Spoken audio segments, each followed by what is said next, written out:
You may have heard about those exhibits of real human bodies put on display around the world. Well, today we ask, could some of them be political prisoners who were executed in China?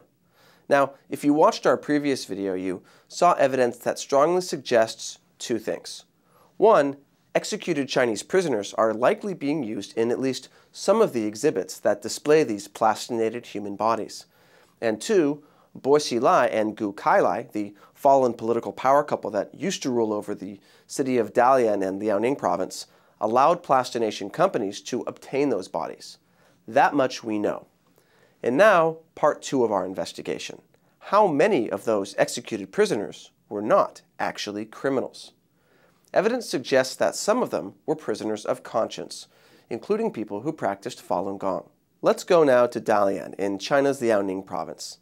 That's where German doctor Gunther von Hagens set up a plastination company in August of 1999, while Boshilai was mayor there. Initially, von Hagens worked with this guy, Sui Hongjin. A few years later, Sui split off to form his own competing plastination company. Where did Gunther von Hagens and Sui Hongjin get the hundreds of bodies they needed?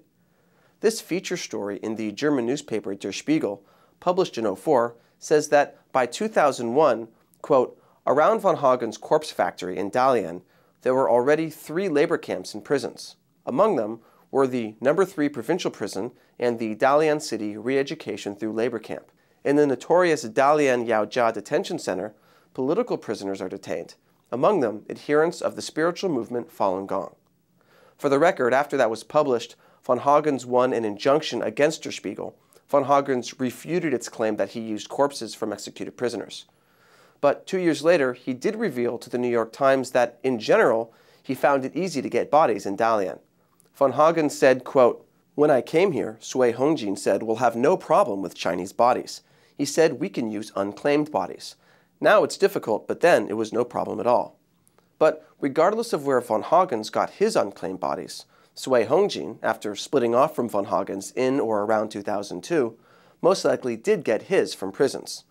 This disclaimer from the website of Bodies the Exhibition in New York, where many of Sui's cadavers are on display, makes that pretty clear.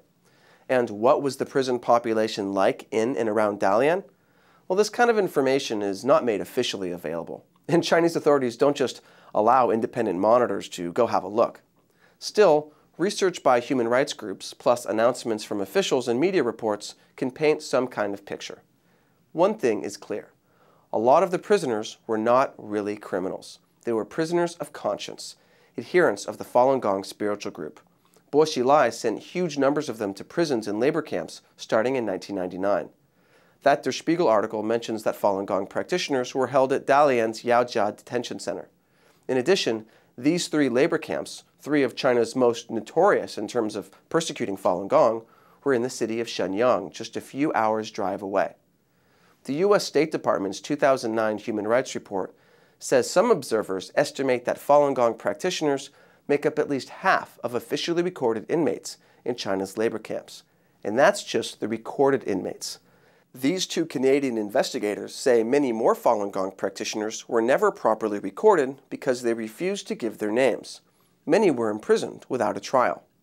In their book about China's state-run forced organ harvesting program, former Canadian Secretary of State David Kilgour and Canadian human rights lawyer David Matas wrote this, quote, to protect their families and avoid the hostility of the people in their locality, many detained Falun Gong declined to identify themselves.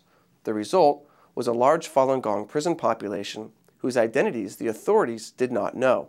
Though this refusal to identify themselves was done for protection purposes, it may have had the opposite effect. It is easier to victimize a person whose whereabouts is unknown to family members than a person whose location the family knows. In addition, former Chinese leader Jiang Zemin made it clear that police and prison guards would not be held responsible for killing Falun Gong practitioners. According to the Epoch Times, Jiang issued a directive in 1999 that, quote, if a Falun Gong practitioner is beaten to death, it is counted as a suicide.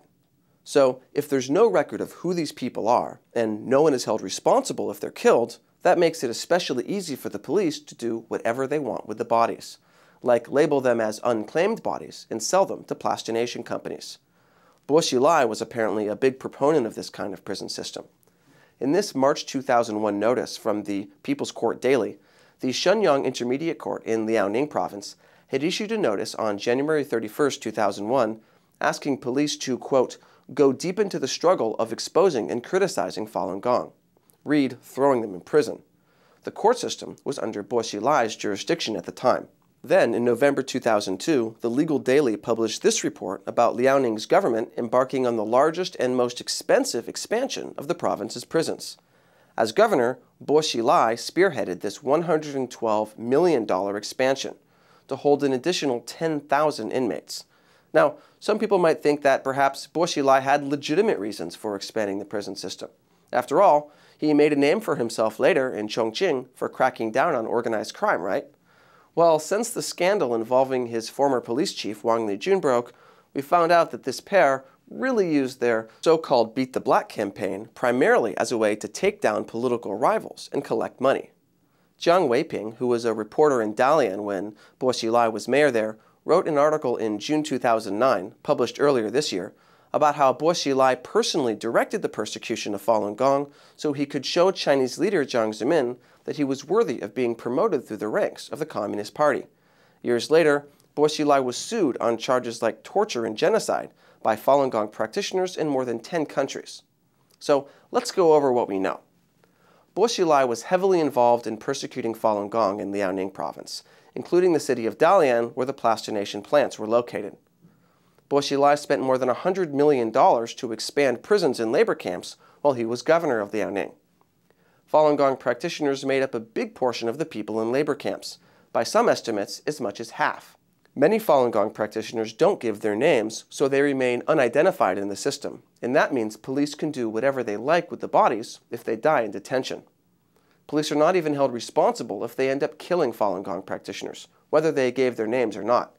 And of course, we know that Sui Hongjin likely obtained bodies from Chinese prisons to use for plastination, bodies that are now shown in exhibits around the world. It's hard to find a definitive paper trail to prove for certain that any of these bodies on display belong to Falun Gong practitioners or other prisoners of conscience, and that's in part because records may have intentionally not been kept.